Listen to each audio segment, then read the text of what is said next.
Coloquei ao vivo.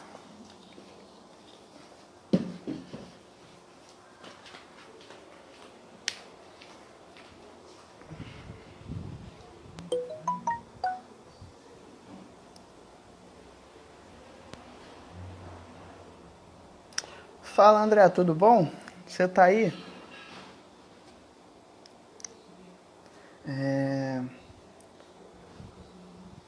Gente, vou dar aqueles 5 minutinhos para esperar vocês pro povo entrar, esperar o Marcelo, ou o Lameirão chegar e aí a gente vai por hora batendo um papinho. Queria saber com vocês se o áudio tá legal, se tá maneiro o vídeo por hora, né? Só para ter uma noção enquanto a gente espera o professor chegar.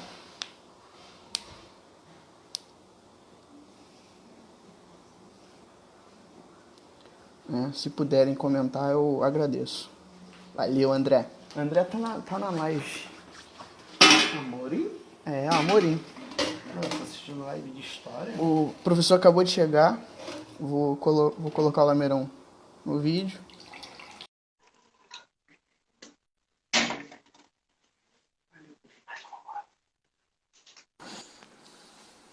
Fala, André.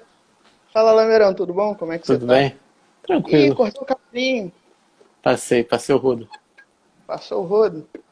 Já fiz a Acaba... barba, já cresceu a barba, já fiz o cabelo agora. Não sei mais o que fazer. Daqui a pouco arranca a sobrancelha fora. A próxima meta pode ser pintar de rosa, qualquer coisa assim. Vamos ver o que acontece, não é mesmo? Uhum. E aí, como é que tá?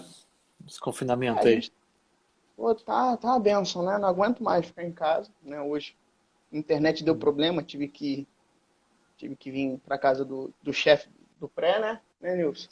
O chefe tá aqui. Aí para ver se a gente consegue fazer essa live, né? Não queria perder a Entendi. oportunidade de hoje Que estar isso. com você Eu aqui hoje. entendo. Tem um lugar que eu Sei lá como. trabalho que a live era em dupla, eu tava vendo o, o outro liveador, né? Uhum. Ele não conseguiu conectar. Tá Não, dando muito problema, né? tá todo mundo em casa, então a internet está sobrecarregando, então acaba, Aham. né, dando aquela tipo sobrecarga legal. É Tá entrando o complicado mesmo. povo hoje. Hoje vai ter Né? bastante gente. Sim. Todo mundo veio te ver. A pessoa vai lá, dá uma bisulhada, não, é história, pelo amor de Deus, sabe? Aí vai pra outra Dois coisa. historiadores juntos não dá certo. Não, a parada. Tem que fazer a live do Dilcinho, do Belo, essa aí que vão valer mais, né? O único que sabe cantar aqui é você. Deus me livre. Se, Uau, se eu, se eu precisar do canto pra sobreviver, eu tô ferrado. não é? É. Então a gente dá aqueles 5 minutinhos, né? São que horas? Eu Sim. botei Não sei que acho que que horas? começou. 7h06, eu comecei 7h01, né? Te dar aqueles 5 minutinhos, rapidinho, para o povo chegar, se acomodar.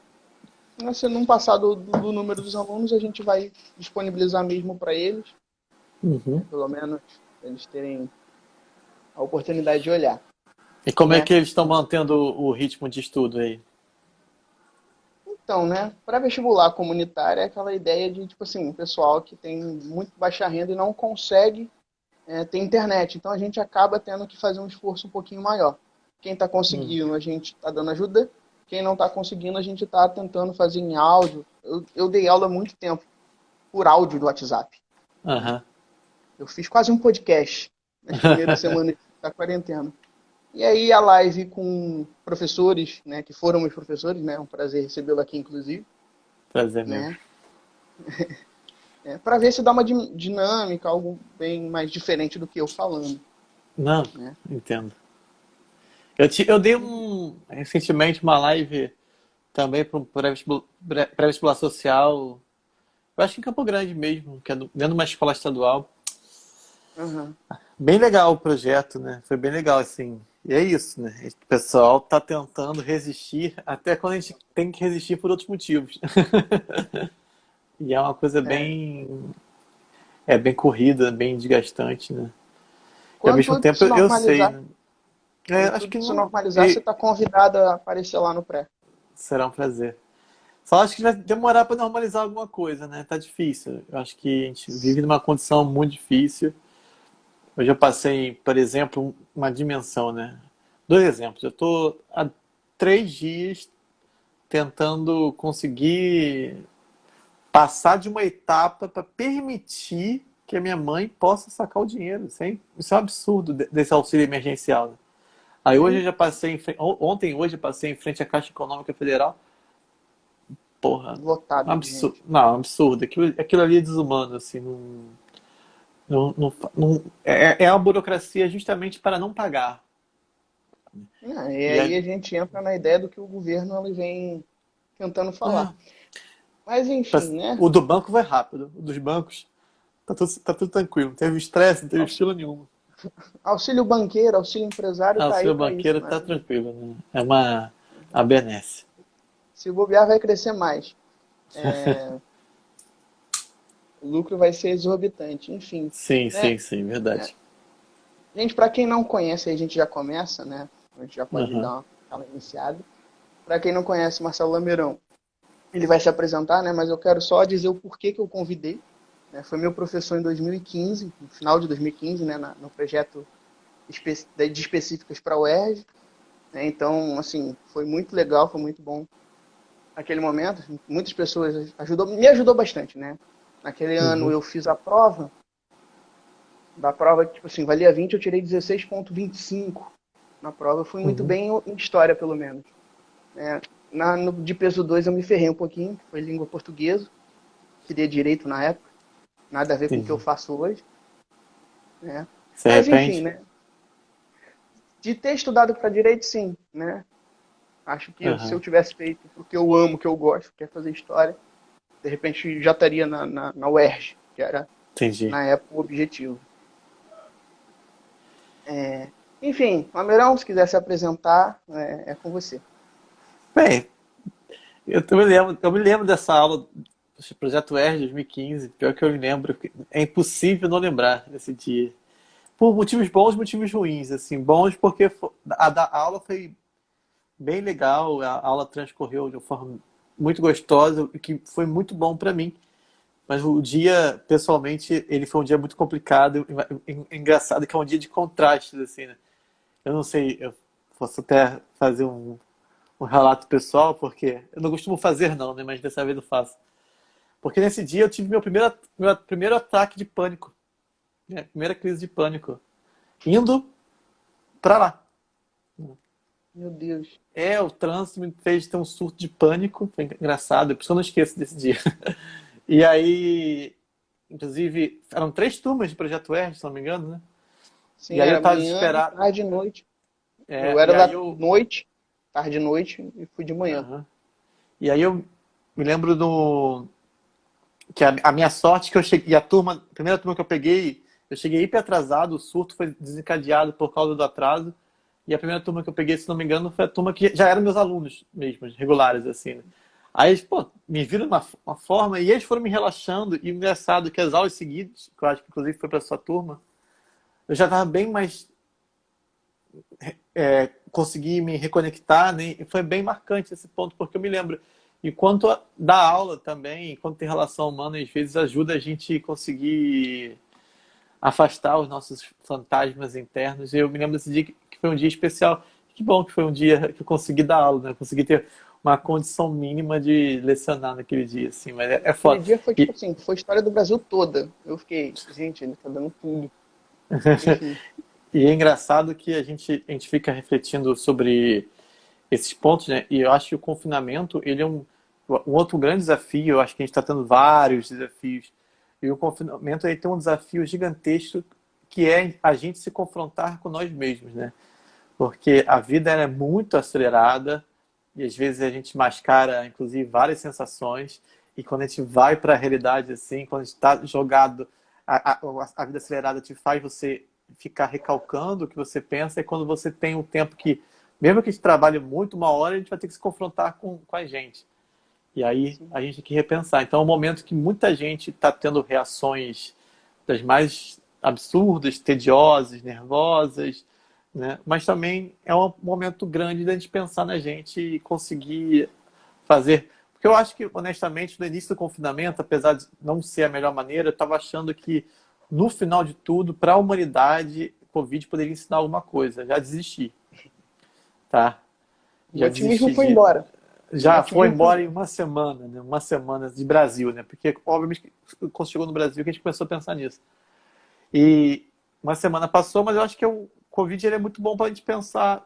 O mundo não pode mudar, mas a gente pode. Então, vamos fazer o nosso próprio exercício, vamos amadurecer, vamos crescer internamente para a gente conseguir fazer um processo de, nem que seja de evolução interna, né? Praticar a nossa empatia e tudo. É isso. Né? Hoje a gente vai falar de quê, Lamerão? Revolução industrial, um assuntozinho importante, eu diria. Só um pouquinho, nem tem crítica hoje, nem tem crítica. É. Mas fala, você ia perguntar alguma coisa. Não, vamos lá, vamos lá. Enfim, né, a gente parou, né, nas últimas aulas, a gente falou sobre Revolução Inglesa, né, a gente Uhum. teve o professor de História do Brasil para dar uma ajudada, e hoje a gente vai falar sobre Revolução Inglesa. Então, para a gente entender, a gente só precisa dar umas relembradas um pouquinho no que a gente já vinha estudando, né? Porque Sim, a Revolução Industrial, ela é um processo que vem acontecendo. A gente costuma dizer que em história nada acontece do acaso. Apesar da sim, escola sim. passar muitas vezes a ideia de que uma coisa está acontecendo desconexa da outra. Né? Então, para Claro. a gente entender um pouquinho dessa Revolução Industrial, a gente precisa lembrar primeiro do processo de Uhum. formação do Estado inglês. Né? Então, a gente vai Sim. bater muito na tecla em Revolução Inglesa, a gente falou bastante disso em Reforma Protestante. Os vídeos estão lá no YouTube, se quiserem a gente divulga depois. Uhum. Né? Perfeito. Mas, de formas mais gerais mesmo, é tentar entender esse processo de acumulação de capital, né?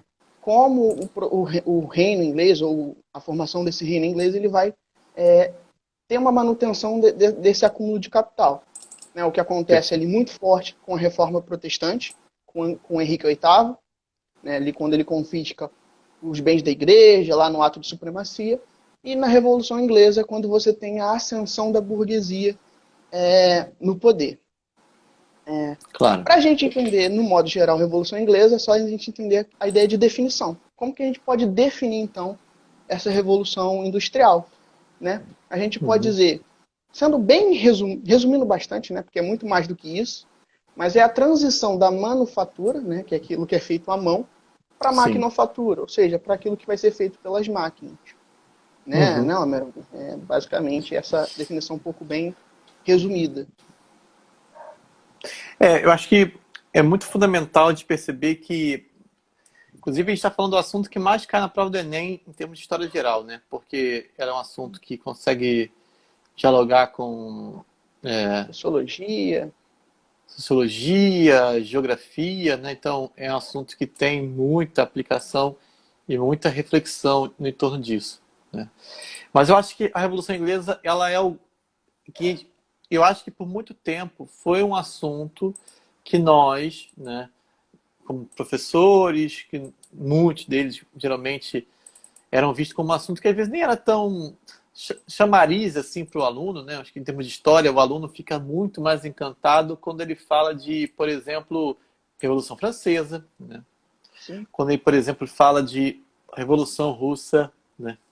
Mas tem uma Primeira, revolução, Segunda Guerra. é, eu diria o seguinte pontos, mas tem uma coisa que mudou a história da humanidade assim de uma forma mais absurda de todas, foi a Revolução Industrial, né?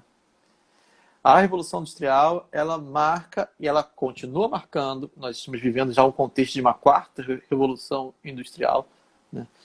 Então, e ela mudou tudo. Ela mudou a relação que a gente tem com o meio ambiente, ela mudou a relação de sociabilidade, ela mudou as relações produtivas, ela mudou, dentro das relações produtivas, a própria relação dentro do trabalho.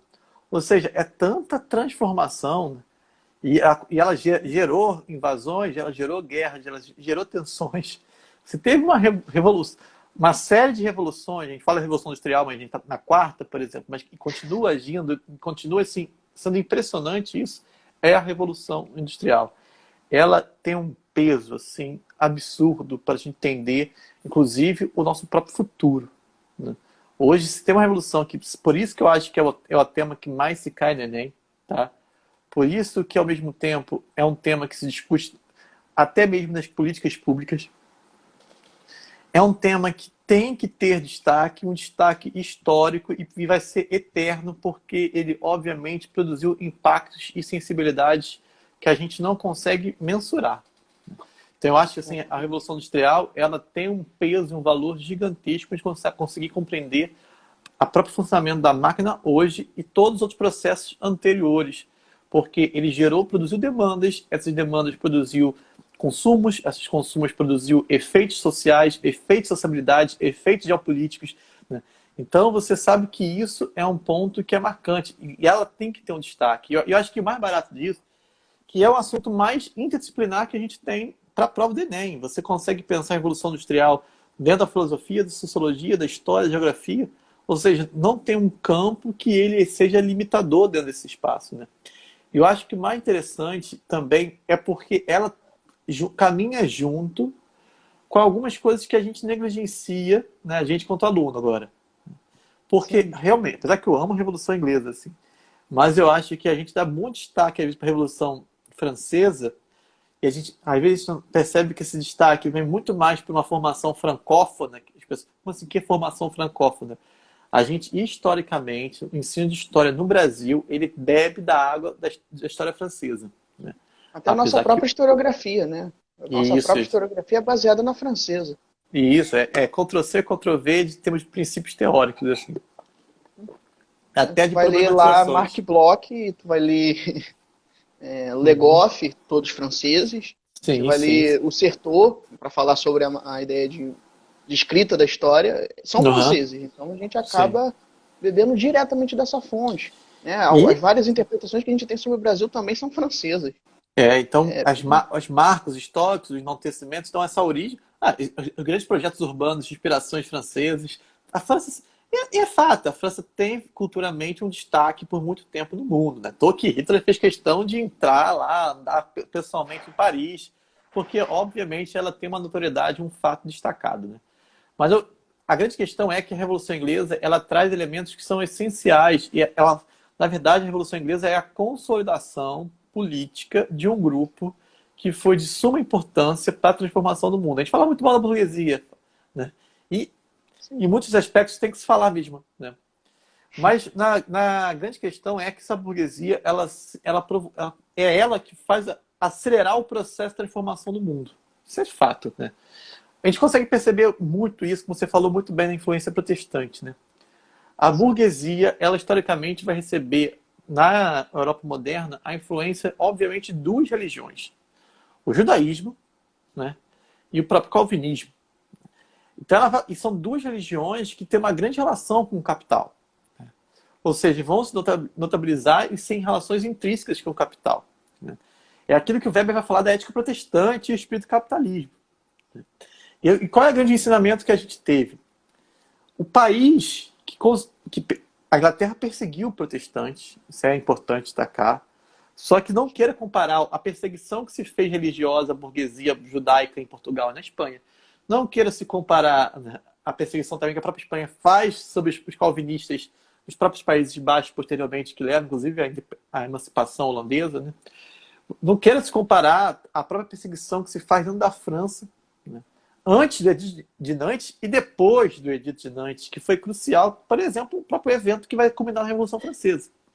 Essa lógica burguesa, esse espírito protestante, por exemplo, quando foi perseguido na Inglaterra, gerou o norte das 13 colônias, que é justamente aquilo que vai inspirar o Adam Smith na Riqueza das Nações. Se você for pensar, e o que o Adam Smith pauta como grande elemento? A valorização do trabalho que já é valorizado pelos calvinistas desde os princípios elaborados pelo próprio Calvino, né? Então você vê que ele bebe muito da água que vem desse calvinismo. Quando ele volta dos Estados Unidos, ele vai escrever Riqueza das Nações. Quando ele volta do norte das 13 colônias, ele escreve esse princípio por causa da própria influência. E na Inglaterra, você vê, em pleno século XVII, a burguesia conseguindo se consolidar no poder. No final do 17, já podemos dizer que ali mesmo, na Revolução Puritana, você já tem o rompimento, né? Essa Inglaterra que até bem antes mesmo, você teve desde os enclosures no campo, como o campo também. que o campo sempre foi a grande força econômica que a gente tem nesse mundo moderno, e depois, o Brasil então foi eternamente. Mas assim, esse campo A foi gente não saiu disso. a grande força econômica, né? E o campo era muito preso aos vínculos de servidão em vários lugares. Então a Inglaterra primeiro fez os enclosures. Depois você tem a venda de terras que era propriedade da igreja pós-anglicanismo. Quem vai comprar essas terras? A burguesia. Essa burguesia que vai se chamar de gentry. Né? E a gente sabe que vai dar um novo dinamismo ao campo. O que é essa gentry? Né? Por exemplo, inclusive, já faz pensar um termo contemporâneo hoje que a geografia faz de gentrificação. Uhum. E isso é muito importante porque esse aburguesamento do espaço, né, ele faz produzir uma relação diferenciada entre a própria relação do consumo, a própria produtividade e as relações de sociabilidade. Né? A gentrificação ela acontece, não vem à toa esse aburguesado espaço, ele vem dessa galera que estava na Inglaterra. Então, essa galera que estava no poder, ela vai empreender uma série de reformas, de revoluções, e vai conseguir consolidar ali no final do 17, primeiro que qualquer um Estado tradicionalista, que é a Inglaterra, com um potencial naval absurdo. A Inglaterra também, inclusive, aprendeu tudo que podia do mercantilismo holandês. Aprendeu o sistema financeiro, aprendeu as relações comerciais, só que agora ela consegue se consolidar. E ela se consolida de uma forma muito mais potencial em relação a qualquer outra, inclusive ao vencer a própria Holanda numa guerra, depois ao consolidar um regime político, né, que ela mantém a tradição do poder, que ela mantém a monarquia, só que ela consegue estabelecer um poder público, político, baseado no interesse dessa burguesia. E isso é essencial para ter um Estado que se voltou profundamente para um processo de revolução industrial. Né?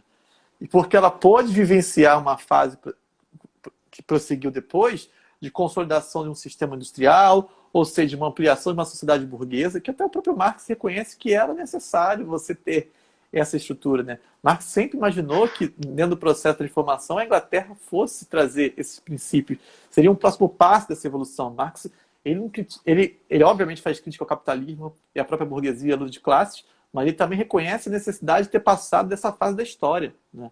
Então isso é de suma importância de entender. Porque essa burguesia ela faz ter toda uma transformação. E a transformação que essa burguesia proporciona, né, no poder, você não tem ninguém. A Europa vai viver praticamente um delay de quase 100 anos, arredondando, tá? Para que o pessoal consiga começar a chegar ao nível da Inglaterra. Ao chegar perto, não pela Inglaterra. Ou seja, então, para você ver o quanto isso foi essencial e a gente negligencia, esse possibilitado é que eu falo, é desenvolver rapidamente em tão pouco tempo. E ela se faz com o quê? Dominando as relações comerciais. O que a China fez contemporaneamente, do ponto de vista contemporâneo? Ela começou com os produtos made in China.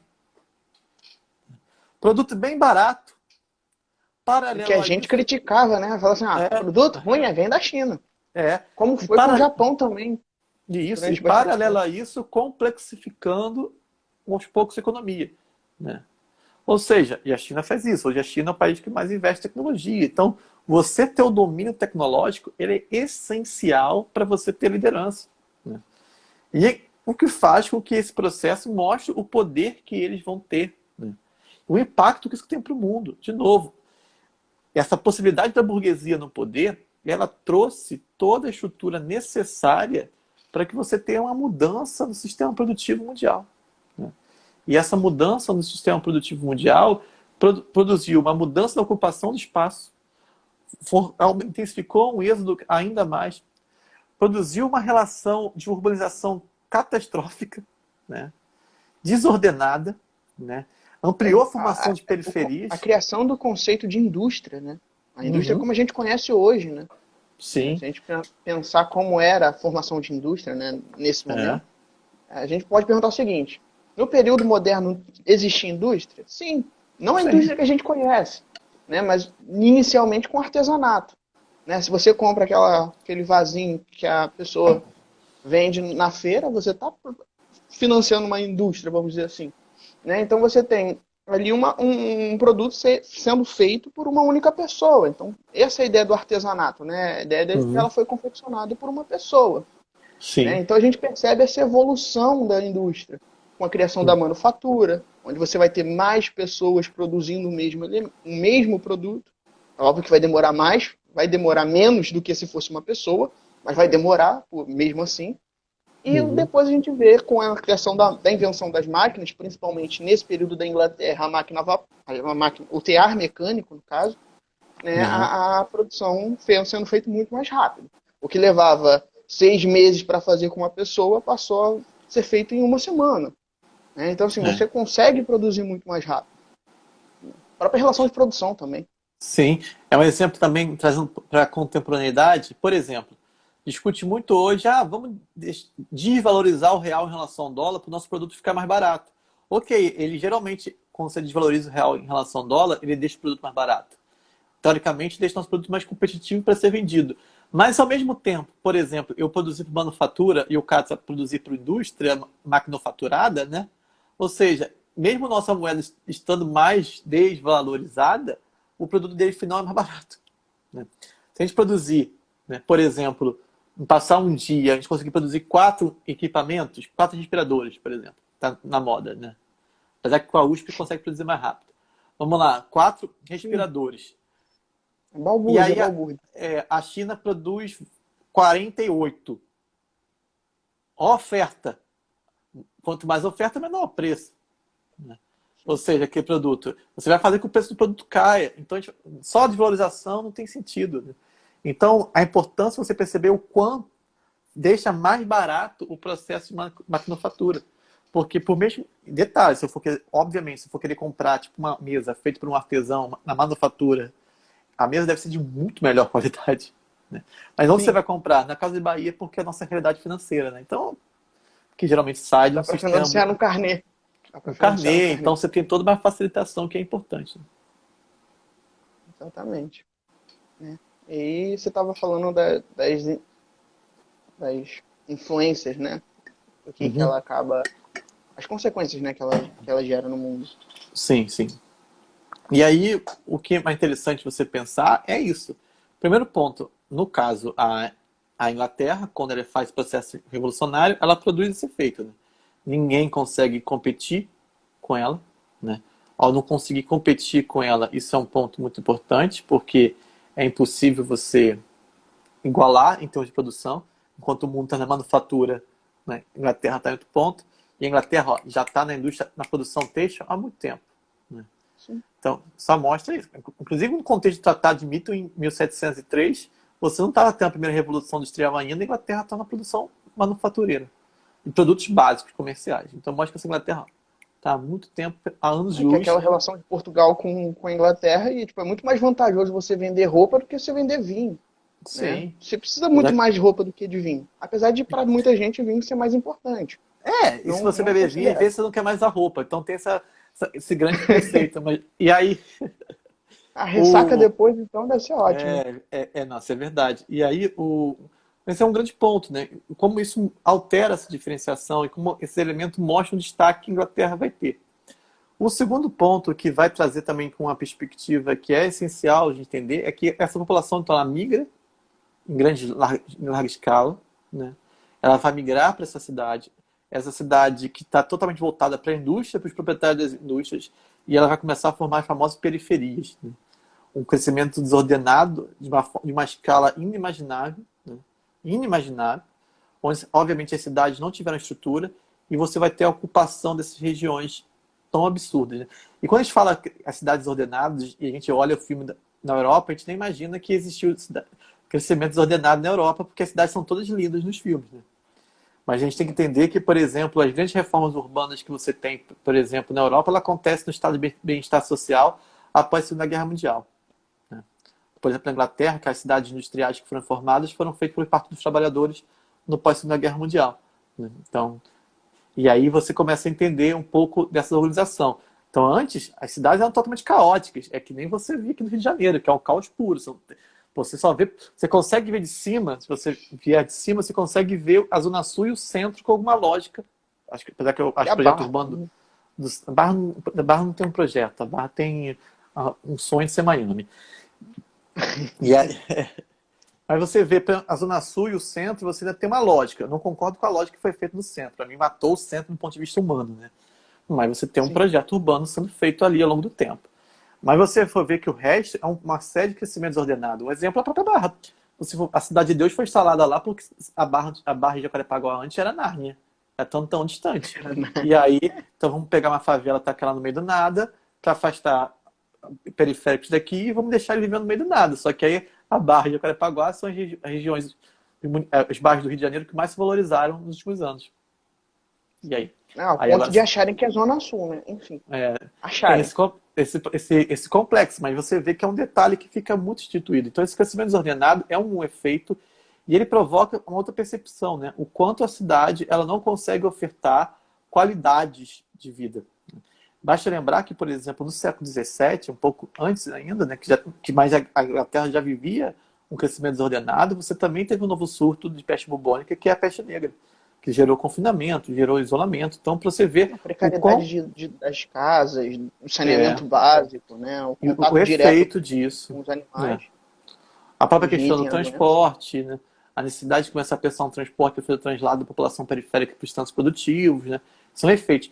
E o que eu queria dizer também, e eu acho que eu não vou deixar para você falar mais dessa parte do trabalho, mas dizer para você do impacto com o meio ambiente, né? Eu separei aqui rapidinho um gráfico, tá no Paint, porque precisar de alguma coisa para abrir, eu fiquei com preguiça sobre o Photoshop, porque é pesado, tá? Esse gráfico aqui são as tendências, e essas tendências estão desde que Tem vai de como dar 1700. uma chegada mais próxima? Tá um pouquinho. Esqueci que tinha essa parte tecnológica aqui na live, desculpa. Tá? Mas é só para seguir uma tendência aqui, para vocês entenderem um pouco como isso se organiza, tá? É só para você entender o gráfico. Aqui o quê? É uma tendência que vai de 1750 a 2000. Aí vai ter desde emissão de O2, crescimento populacional, veículos motores, né? Consumo da água, consumo de papel, tá? Destruição da camada de ozônio. E aí eu queria mostrar para vocês, olha o efeito, 1750, quando você começa a ter a Revolução Industrial, e olha o que acontece no final do século XIX para agora. E essa mudança das relações de meio ambiente não se tem nunca na história, né? Não só o meio ambiente, como o uso dos recursos, né? Isso mostra um pouco o efeito que se tem isso dentro do processo da Revolução Industrial e o que ela causa sobre o mundo. Tanto que hoje a gente vive, obviamente que na época que teve a primeira Revolução Industrial, o pessoal nem imaginava em aquecimento global, né? Tem gente que hoje nega, mas naquela Eles época nem sabia que existia essa nem, noção, né? nem sabiam mesmo que existia. Então isso é uma configuração que a gente tem e é uma configuração importante para você ver essa relação que vai estar se fundando, né?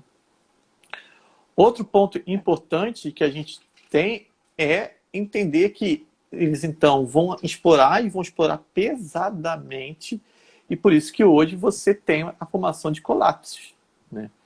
Obviamente que vai ter sempre ter um candango que vai querer defender, por exemplo, Malthus, a teoria malthusiana, né? Se você não for qual é o nome dele? O Thanos, não tem porquê na contemporaneidade você defender a teoria malthusiana. Peraí que eu apertei uma coisa errada aqui e eu porque comecei a ficar de efeito aqui. o efeito ficou genial. Não Até consigo porque a tirar gente pode aqui. perceber também que a relação com o próprio alimento mudou, né? Hoje a gente produz muito mais alimentos que indivíduos, né? Então, se você perceber os dados, você vê alguns artigos, você pode ver que a questão de fome, por exemplo, no continente africano, não é um problema relacionado à produção de comida, mas sim de distribuição dele, né? O Tiago Feitosa, quando dava aula, falava muito disso. Concentração, né? O problema não é a produção, é a distribuição disso.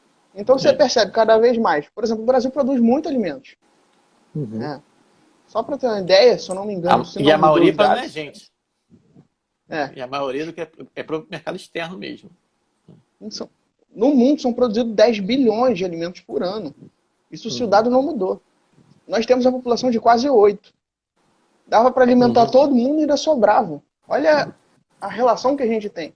Tem gente que joga comida fora. Sim, sim. Então, é complicado. Né? A população cresceu muito, né? desde a Revolução Industrial. A população cresceu bastante.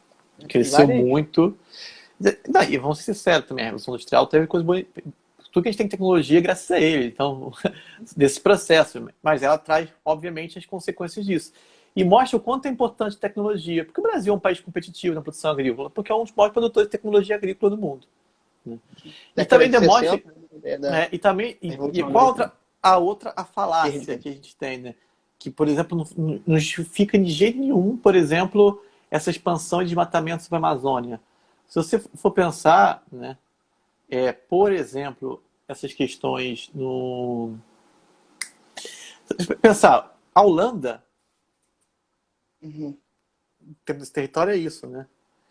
A Holanda é o segundo maior produtor agrícola do mundo. E por quê? Tecnologia, capacidade produtiva. E aí, hoje a gente se discute muito essa questão, obviamente, né, da necessidade de destruição do meio ambiente. Você pode aumentar essa tecnologia voltada para produções limpas. Né? Hoje, na Europa, você tem a discussão sobre produtos voltados, por exemplo, para orgânicos, sem uso agrotóxico, é a grande questão. Um dia você vai poder visitar lá os supermercados europeus, você percebe assim a disponibilidade de espaço, a facilidade de compra, o valor das coisas são muito mais baratos que for comparado ao valor daqui do Brasil. Né? Inclusive, por exemplo, quando a gente quer fazer um processo de entrar para a OCDE para ter vantagens comerciais, para a gente poder exportar mais, é uma balela. A OCDE já está numa outra fase de produtos de qualidade de produtos agrícolas. Né? O nosso grande comprador é o Irã. Então, não adianta eu fazer as pazes, fazer amizade com Israel e romper com o Irã, sabe? Então, isso é uma percepção de quanto que a gente tem esses valores, né? Esses caras, obviamente, estão no outro estado. E porque a China hoje, quer queira que não, ela vai virar uma potência. Ela não criou o coronavírus para virar potência, ela vai virar potência independente do coronavírus. A China é o maior produtor de tecnologia limpa do mundo hoje, sabe? É a que mais investe em tecnologia limpa no mundo. Então, ela tá, é esse espaço. E aí essa é a grande relação, porque a gente tem que mudar essa função exponencial de crescimento do desgaste ambiental, senão a gente vai entrar em colapso. Sim. Em vários tipos de colapso. Curva, a gente tenta evitar todas as curvas, mas a população do mundo não consegue evitar, né? A gente tentando diminuir a curva da saúde, o pessoal vai o quê? Sai pra rua. Né? O povo não usa máscara, não usa o álcool em gel, enfim, só uma crítica, no modo geral, à população de Campo Grande também, né? O segundo maior bairro com denúncias, com aglomeração. Segundo não, o primeiro, né? São 15 mil segundo em caso. Segundo em caso com... Subnotificado. Enfim, não dá pra conviver com brasileiro, gente, desculpa. Não dá. Não dá. Mas agora eu queria que você me falasse um pouco, né, dos impactos sociais dessa revolução industrial aí, né? E aí a gente pode pensar o seguinte, né? Nesse momento, a sociedade inglesa, é óbvio que eu acabei não colocando no material que eu fiz para eles, acabei não dando espaço para botar, acabei esquecendo também. Mas a gente pode pensar o seguinte, as relações de trabalho vão influenciar diretamente as relações sociais. Né? Se a gente pensar na ideia de cercamento dos campos, a gente vai pensar o seguinte, quanto cada vez mais o Estado inglês ele faz a ideia de propriedade privada, que é exatamente a ideia do cercamento dos campos, esse povo vai fazer o êxodo rural. Eles vão para uma cidade que eles não sabem aonde que eles vão morar, não tem aonde vão morar exatamente, eles vão começar a se aglomerar perto dos locais de trabalho.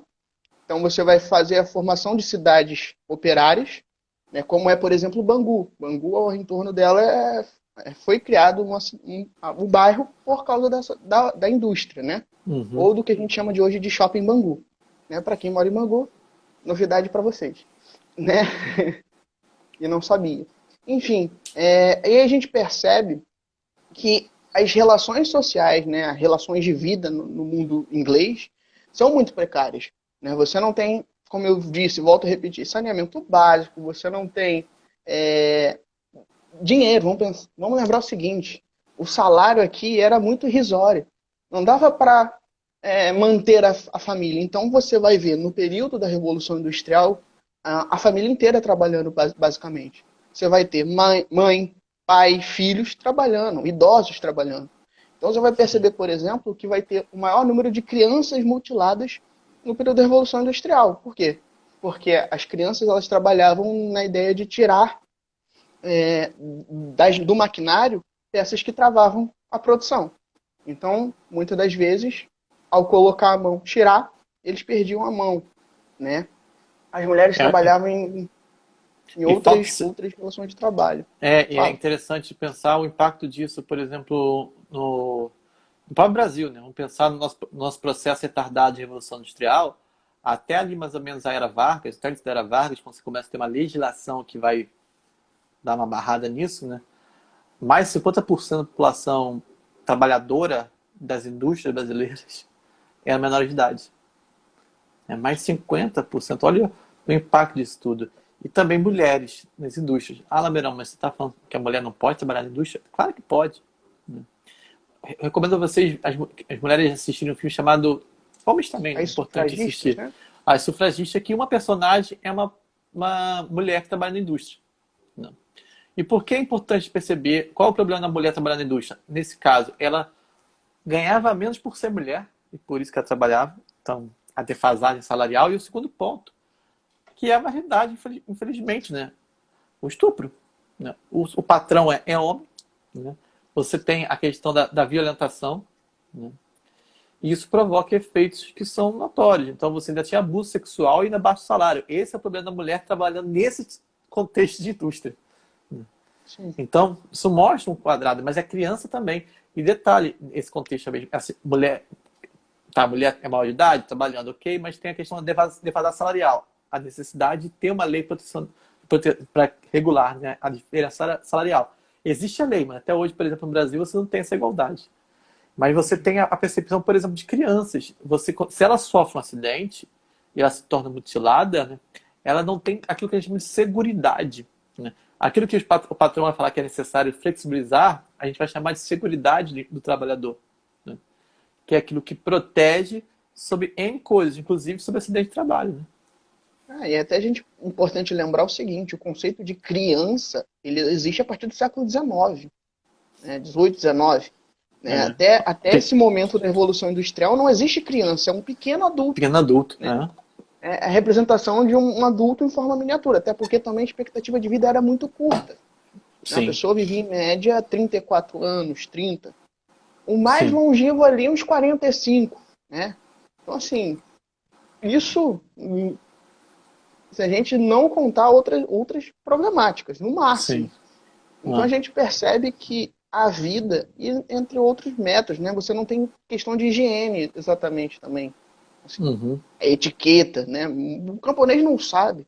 Né? A sociedade de corte é para quem é nobre. Né? E o patrão tá cagando, né? Literalmente, para pensar qualquer questão de proteção no trabalho. Né? É uma coisa muito mais contemporânea. Do Marx, né? É uma questão muito mais contemporânea. Né? E detalhe, assim, o confinamento, eu tenho trabalhado mais de 12 horas por dia. Eu tô puto da vida. Né? E domingo é domingo, porque, obviamente, a gente está num limbo, né? Um limbo interessante de permissões que o patrão tem, por exemplo, até de reduzir cancelar temporariamente nosso contrato de trabalho, ou de reduzir a suspensão do contrato. Ou reduzir também a questão da jornada. Ou seja, são inúmeras coisas que estão ali presentes.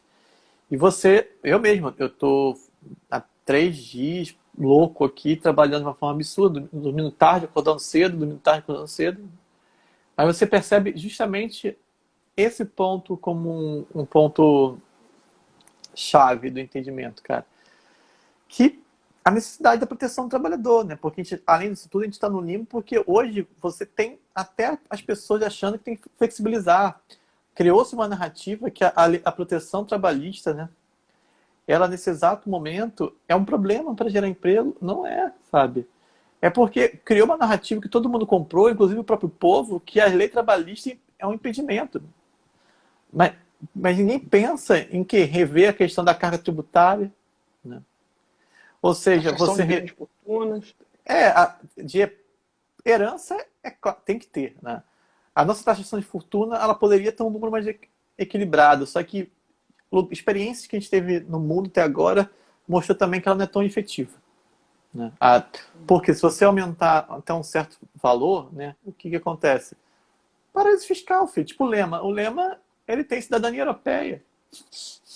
Bota a fortuna dele lá na Suíça, paraíso fiscal, e cagou pra tu. Bota lá no Ilhas Caimã e tu tá cagando. Pode taxar o que você quiser aí. Vai para a Suíça, né? Dinheiro É. para a Suíça. Em compensação, por exemplo, ele paga imposto de renda graças ao Fernando Henrique, que é uma teta. Ele paga o mesmo imposto de renda que eu. A mesma cota de imposto de renda que eu pago que o Lema. Alegando que ele pegaria isso e investiria na indústria. Investiu porra nenhuma. Né? Em compensação, o pequeno e médio empresário, que são aqueles que mais Tem a geram maior emprego, indústria de cerveja do mundo e um dos maiores sistemas de educação também do país. é.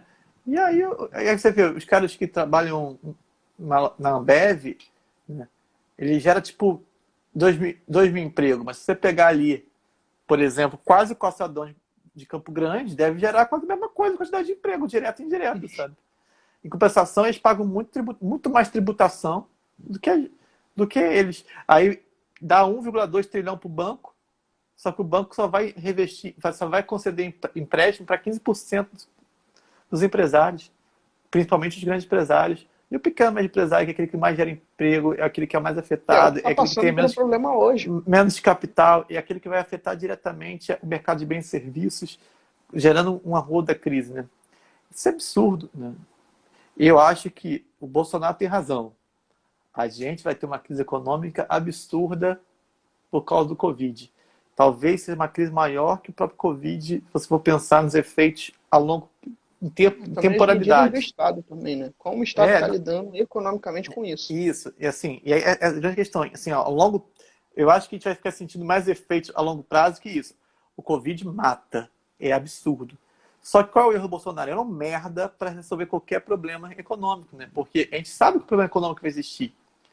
Né? Ele sabe que o problema econômico vai existir. Mas ele sabe que quanto mais a gente retardar um confinamento, mais a economia vai ficar parada. Então, quando ele incentiva a população a fazer isso, ele faz apenas para aspecto político.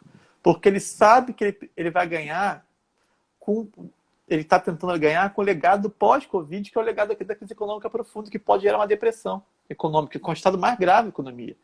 Aí ele quer falar, eu sempre alertei. Eu sempre alertei. Mas eu tive razão. Eu tinha razão. Isso foi equação de comunista. Okay? Aí foi questionar agora, que tem a ver? Isso é culpa dos governadores, esse sistema que eles estão fazendo, do confinamento. Olha que ele está tentando apostar numa narrativa que hoje ele dá vontade de matar. Eu vou continuar querendo matá-lo. Saudade da guilhotina. Quinta-feira, TBT da guilhotina. Mas daqui a um ano, o Homer Simpson vai concordar com o Bolsonaro. Se ele continuar no poder, ele sai fortalecido. Ele vai continuar no poder. Mas assim, então ele está apostando uma narrativa que é um elemento muito importante, porque a gente sabe que a crise econômica ela vai ficar no Brasil por muito tempo. Ela vai ser mais presente que o Covid. E é um efeito. Então o Brasil é aquele que responde da pior forma possível, né, a solução da crise. Então ele tem razão e ele é o pior cara para resolver o problema. Porque ele está incentivando as pessoas ao genocídio. Por que Campo Grande tem tanta gente na rua? Mais de 70% da população do Campo Grande votou aonde? Votou no Bolsonaro. Milícia! Milícia, poder miliciano, né? E não só isso, o poder miliciano, são os falsos profetas. Minha crítica não é ao protestantismo, sabe? Eu não tenho nenhuma crítica ao protestantismo, ao catolicismo, a nenhuma religião, mas sim de certos grupos que se usam da sua posição, né, como uma posição de poder, de manutenção de poder e de gado mesmo, sabe? Então, eu não vou nem entrar no mérito, isso daí dá muito pano para manga. Sim, mas você vê. Você trabalha com isso, mas você vê essa perspectiva, ela é muito importante, né? E a gente sabe que isso vai gerar uma catástrofe. O próprio Gilson, professor de geografia mais bonito e mais inteligente que eu conheço nessa vida, ele está botando aqui, ó, o capitalismo neoliberal não vai dar conta no Brasil pós-Covid. Não vai, o neoliberalismo não dá conta, Gilson, nem no Brasil pré-Covid. O nosso crescimento é um crescimento ridículo. O crescimento do Temer era maior que o do Bolsonaro. Só que a gente fica pensando, a nossa bolsa estava crescendo, meu filho. O que você compra na bolsa, gente? O que a bolsa interessa? O mercado financeiro é o mercado menos investidor de todos. Né? É o mercado que menos reinveste lucros. Ah, temos que abrir a economia no contexto que o mundo é protecionista. O mundo está brigando, o mundo está se fechando de várias formas. A briga da China com os Estados Unidos. Você também está tendo o próprio Brexit. Você tem governo fascista na Europa. O mundo está se fechando, filho. E o Brasil tentando se abrir. Então, o liberalismo é uma falácia, né? Que a gente comprou essa narrativa, achando que é culpa do Estado. A culpa de quem ocupa o Estado. E a gente deixou o Estado na pior mão agora possível. Sim. Não tinha opção, gente. Tinha tantas outras. Enfim, né? Vamos voltar. A gente parou na sociedade, né? Isso. Pra finalizar. É, e a gente Que fala percebe o seguinte, mal dele, a gente se empolga. a gente falou um pouquinho da relação da mulher, e a gente precisa lembrar o seguinte, né? O contexto de pedidos de, por exemplo, de luta pela mulher vão surgir no século XIX, mas principalmente pautado aqui no século XVIII.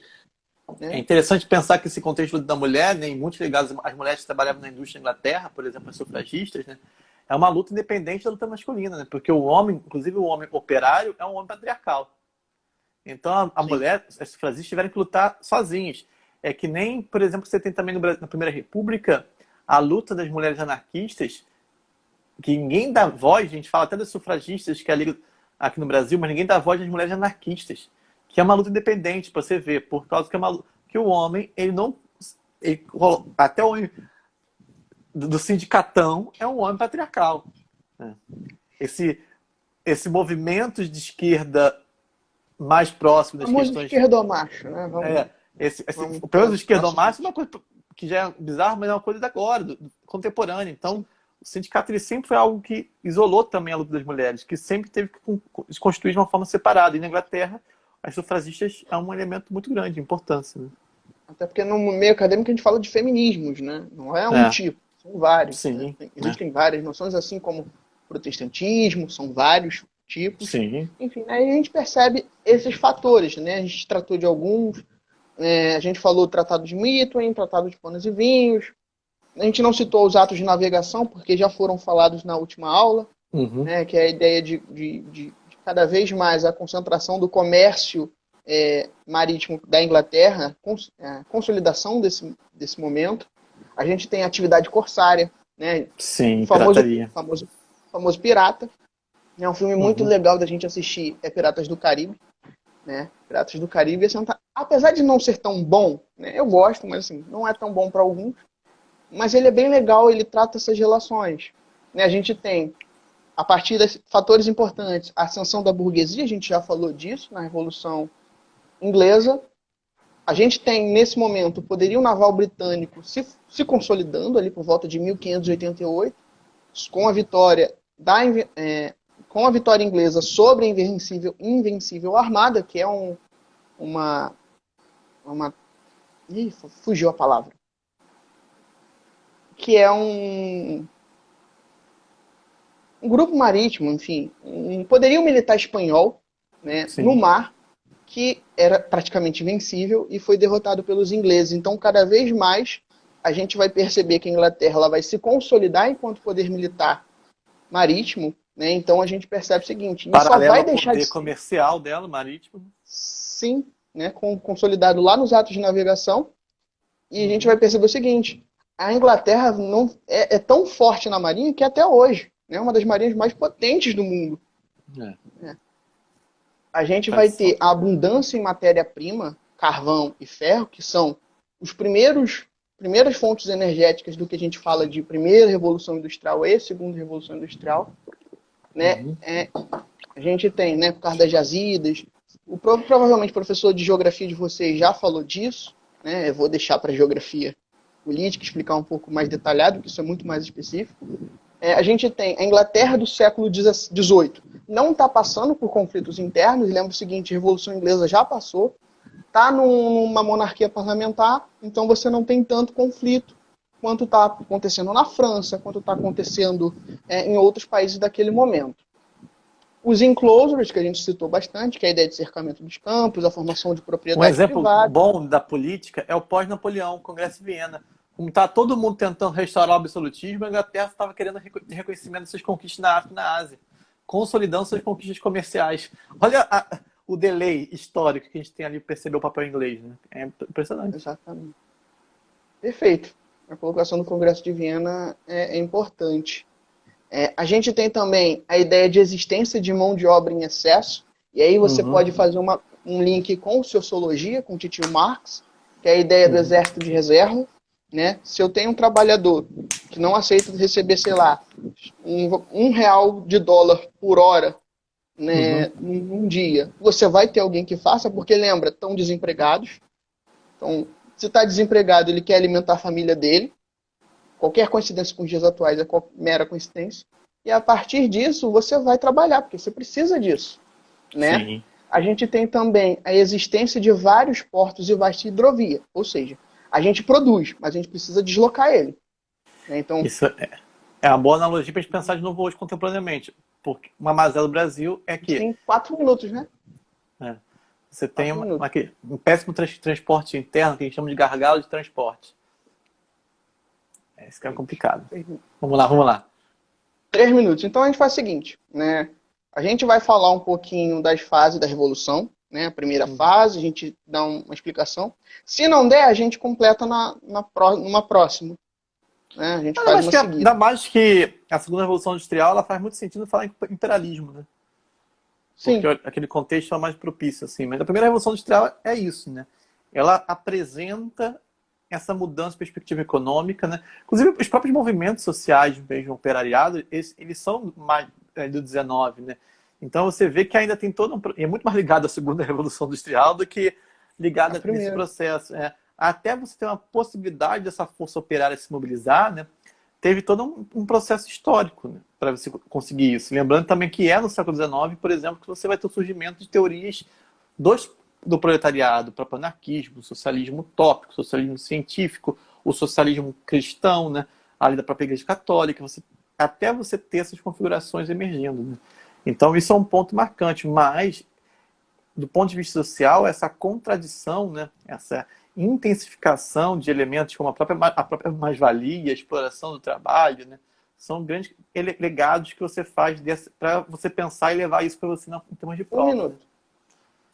Então, fala aí. Então a gente faz o seguinte, primeira fase da Revolução, fase dessas revoluções, né, é a fase da primeira Revolução Industrial, que vai ter ali como principal fonte de matéria-prima a lã e a fonte energética o carvão, tá? Tanto que a ideia da máquina a vapor. E o setor é o setor têxtil, né? O setor da produção de roupas. A segunda fase, ali por volta do século XIX, a gente vai aprofundar um pouquinho mais quando chegar ao imperialismo, mas é só para ter uma noção. A gente vai ter a matéria-prima sendo o ferro, a fonte energética, o petróleo, né? A inserção do petróleo, aí você lembra petróleo, você lembra de gasolina, você lembra de quê? De automóveis. Então você tem especialização do trabalho do automobilístico, siderúrgico, naval, e você lembra o seguinte, tem uma teoria que vai surgir ali de trabalho que é o Fordismo, né? O Fordismo surge aqui nessa segunda fase. Uma inspiração do Taylorismo. Isso.